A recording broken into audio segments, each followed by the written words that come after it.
Hi, welcome back to CETV. Today we're going to be reviewing something really new and really cool from Sony with our good friend Seb. Come back soon and check it out.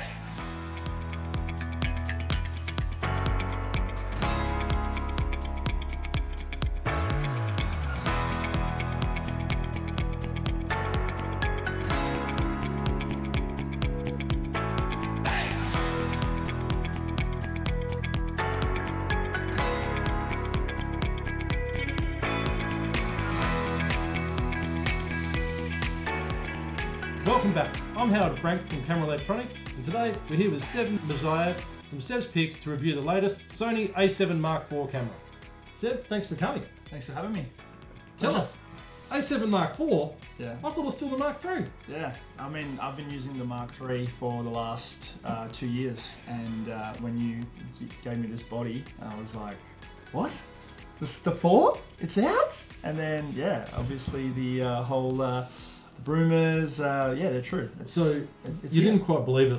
When I said, can you come and review a product, I said, I'm not going to tell you what it is till you came in. What did you think you were going to be reviewing? It was going to be some sort of body, but it didn't cross my mind at all. I've just been so in with the A1. Yep. And I was set on the A1 personally, because I wasn't sure about the A7IV coming out. And then I was like, you know what? It could be a chance, but it didn't cross my mind at the time. And when it happened, I was like, of course, here it is. So what was good about it? So getting into the specs, obviously the difference between the 24 upgraded to the 33 megapixels from the A3 to the A4. I'm noticing a bit of more quality, obviously. I'm a little bit of a pixel pusher, so I can't help but zoom in and have a look at the little specs and just that little extra detail in the photos, specifically with my portrait stuff and the wedding photos. Sure. Well, I suppose while you're doing a review as well, as opposed to just in your normal workflow, you're going to look at that stuff. You're probably going to look into things at a lot deeper level than you would on a normal basis later. Just the basics in what I have been used to then jump, 7 extra pixels to 7? 9. No. 9. Yeah, 9. 9 extra pixels. That's okay. You're a photographer now. You don't need to be a teacher. Yeah, I don't need to be maths. 9 extra megapixels. Shooting in that low light, which is what the A7III was really well known for. Yeah. This has just again stepped it up a notch, and being able to test it in a wedding low light scenario has really kind of said to me, right, the quality is just getting better and better and better. And then when I went into the video side, the 60 frames 4K. Yep. And to be able to shoot up past 30 minutes, that's amazing.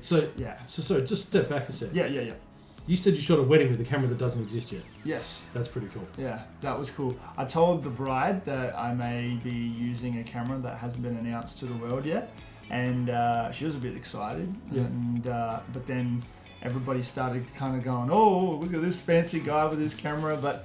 Well, to be fair, we did cover up the model numbers with a bit of black gaffer tape just to be be prudent. We did, and I pulled it out a couple of times, and it's so new that when I put the RAWs up into the computer, the files weren't ready to be read by Lightroom for the editing. But obviously, the Sony imaging software came in with the goods, and I was able to review it there. And the quality on the desktop of the images, even just the JPEGs to begin with. So you shot, I think we discussed this, you were going to shoot RAW plus JPEG just in case there was any processing challenges. Yeah. What were the JPEGs like straight out of camera? The colours are great. The colour science has definitely, in my eyes, improved as well. And like again, it's just getting better. Like it's improving on things that are already working really well, and I feel like they're listening to us. Like Sony's listening to the consumer and what they want in the colors.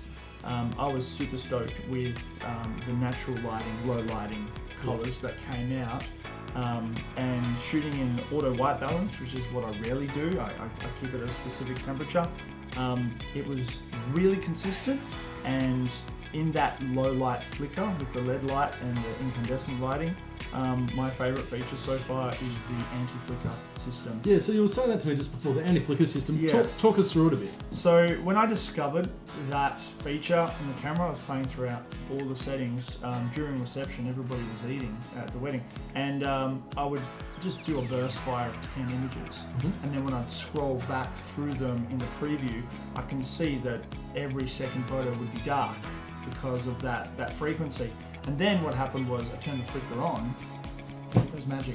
It's like they favorited the best lighting scenario, and every time it took the photo, you couldn't tell a difference anymore. That's amazing. And even when there was a bit of action, like dance floor, things like that? Yeah, exactly. So the best thing about that from an editing point of view is I'm not looking at a photo where the composition was perfect, the faces were perfect, but the lighting was dark because of that frequency at that time.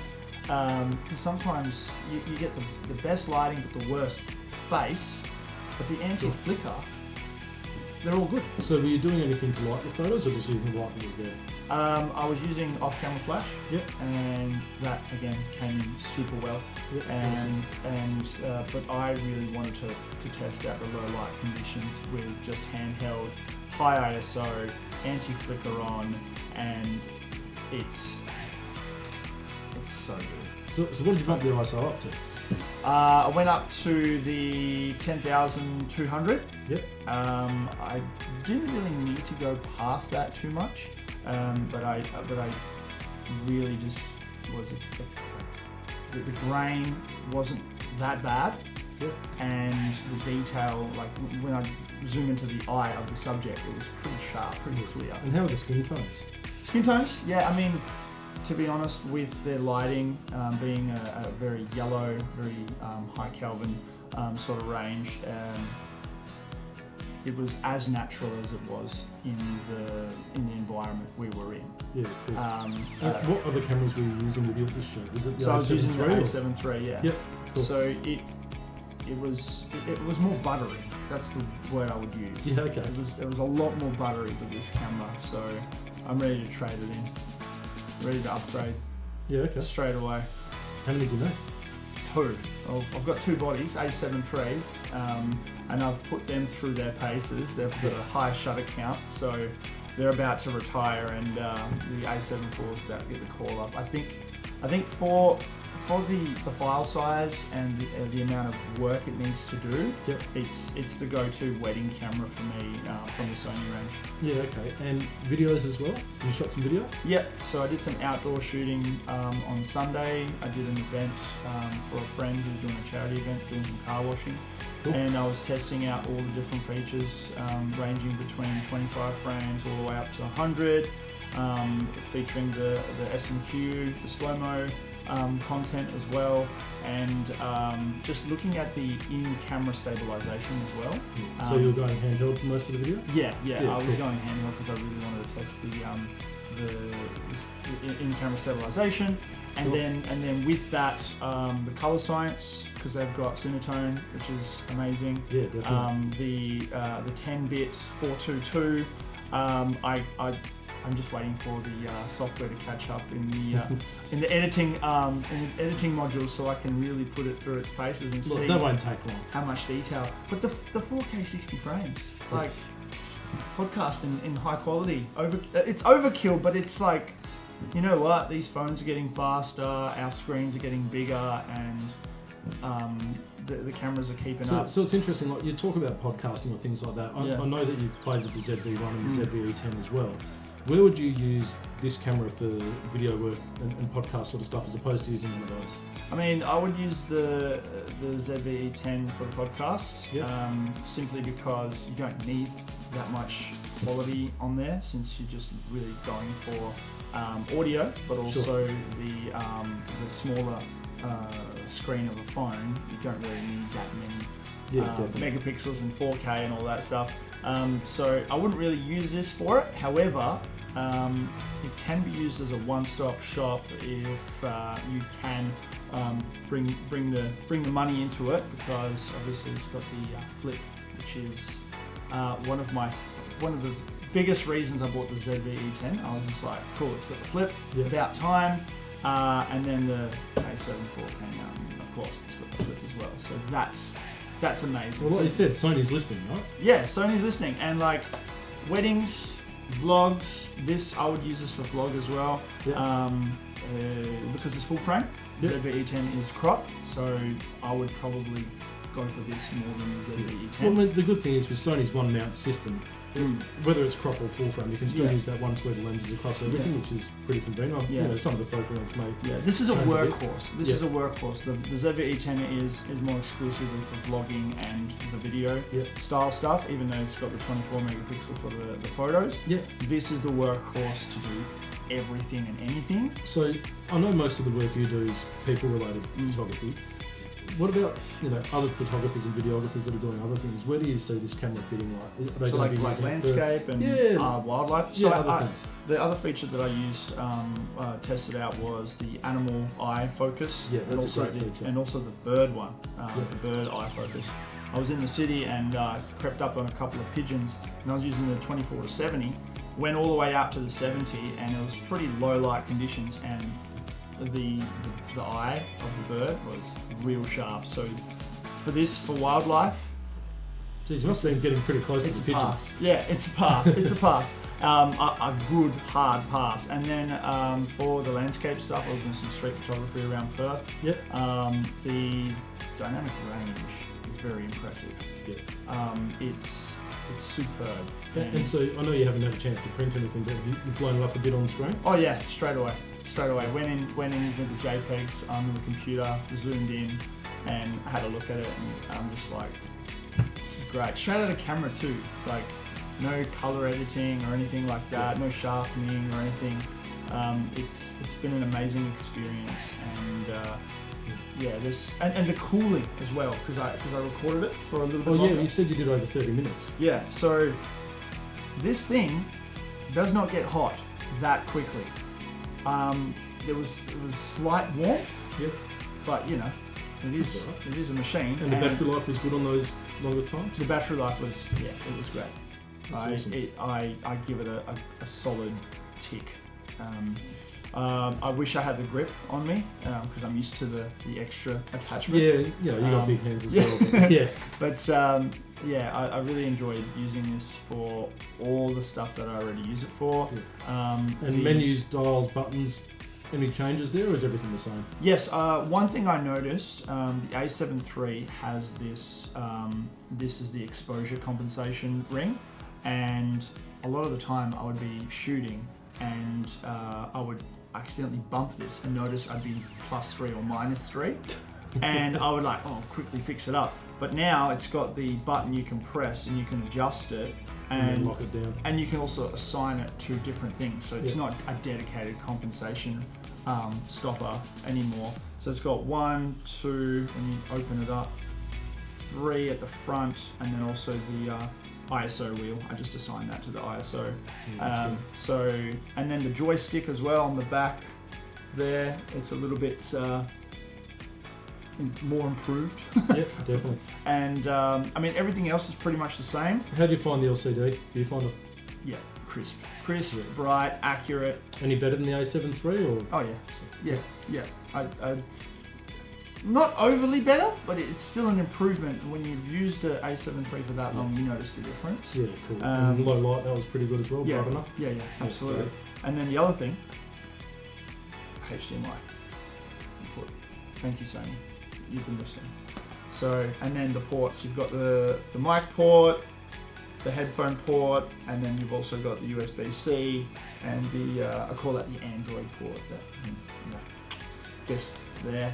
And inside here, it takes the dual card slot, but it's also got the the smaller version. Yep.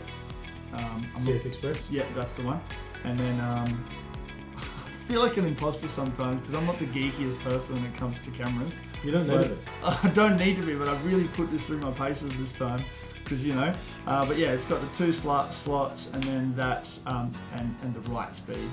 Yeah, that's the good thing with the CF Express card. You've got that faster speed than you can get out of the SD. Yeah. So if you're doing those high-res shots with large buffers or that high-res video now, it's important. Yeah, I love how they put the record button at the top as well. It used to be back here, which was a bit flimsy, and sometimes it didn't actually register. Yep. Maybe I just pushed it too many times, but up here it just feels a little bit more clean. And then, I mean, body-wise, I've explored this to death. It has the same battery as the A7IV, so that's good. I was hoping to sell you a few more batteries. Yeah, exactly. But yeah, I'll buy some more batteries soon. And then everything else is pretty much the same. The menu obviously updated, and just to talk about the menu quickly. Once you get the hang of it, everything is where it needs to be. The shutter, mechanical shutter, the electronic shutter, and then the E-curtain mode on and off. The one thing that I would probably avoid in unnatural lighting situations, so indoors, is the silent shutter. You still get a bit of banding in the imagery, so I still avoid that. I'm still yet to use that feature properly. Outdoors, it's not too bad. That's actually really good for the quiet stuff. And then it's got USB streaming, just like the EZV10. Yep. Did I get that right? ZV-E10. That's fine. I could never. There's so many model numbers these days. It's hard to keep ZV, yeah. And then just kind of looking through all of them. The autofocus on the eye during videos. I love playing around with it and seeing that box move around as you're moving the camera. It just keeps. Was the autofocus on stills any better than the A7III or? Yes. Yeah. Autofocus is better, and also the autofocus tracking sensitivity has a little bit more of a less spontaneous kind of jump to the other focal point, which is good because then you can really test around with that focal pull. Focus area, I mean, honestly, just everything about this is that ticked all the boxes as an improvement. It wasn't just a, hey, let's put the next model up and just improve two things. They literally, I feel like they've literally, from what I've tested, they've upped the ante on everything. Well, which is a big thing to do, yeah? And it's great that a photographer and videographer like you would say that, because the A7III's been, number one or close to number one full frame camera for quite a while now, and it still is an amazing camera. The good news is, for those that still want the A7 Mark III, it's not going away. It's going to continue for some time. It's just we're going to have the A7 Mark IV now as well. They're about a month away, I think, so they'll start shipping probably late November, and they're going to be $42.99. So I didn't tell you the price yet, did I? No, I was so happy with that. I was predicting probably closer to $5. Yep.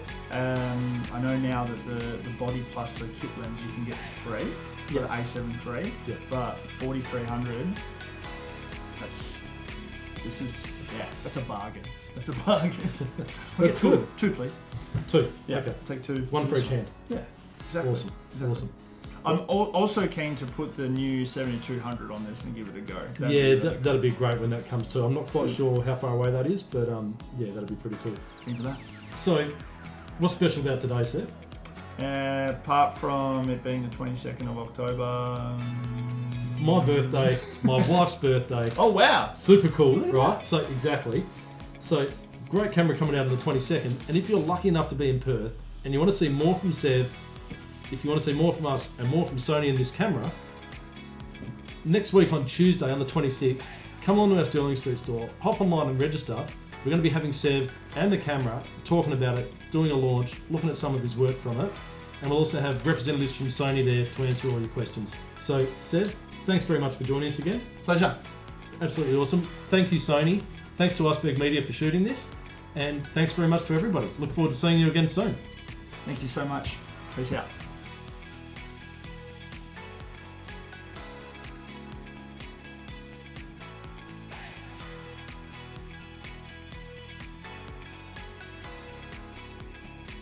Thanks for tuning in today to see the latest from Sony with our good friend Seth. So fantastic to have you all watching, and so amazing to have such a great camera to take us into the Christmas period. Don't forget, if you want to see more from CETV, like and subscribe on the links below. Thanks for watching, see you next time.